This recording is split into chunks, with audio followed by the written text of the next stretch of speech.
بسم الله الرحمن الرحيم ياسين والقرآن الحكيم إنك لمن المرسلين على صراط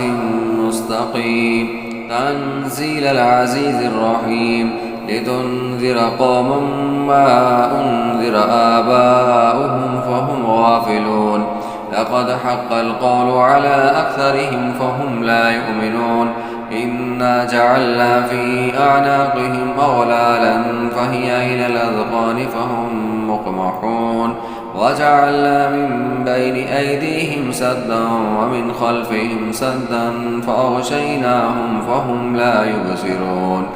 وسواء عليهم أنذرتهم أم لم تنذرهم لا يؤمنون إنما تنذر من اتبع الذكر وخشي الرحمن بالغيب فبشره بمغفرة وأجر كريم إنا نحن نحيي الموتى ونكتب ما قدموا وآثارهم وكل شيء أحصيناه في إمام مبين واضرب لهم مثلا أصحاب القرية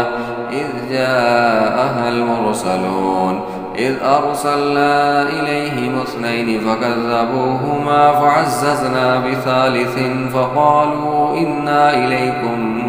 مرسلون قالوا ما أنتم إلا بشر مثلنا وما أنزل الرحمن من شيء إن أنتم إلا تكذبون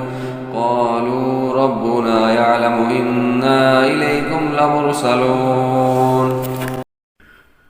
وما علينا إلا البلاغ المبين قالوا إنا تطيرنا بكم لئن لم تنتهوا لنرجمنكم وليمسنكم منا عذاب أليم قالوا طائركم معكم أئن ذكرتم بل أنتم قوم مسرفون وجاء من أقصى المدينة رجل يسعى قال يا قوم اتبعوا المرسلين اتبعوا من لا يسألكم أجرا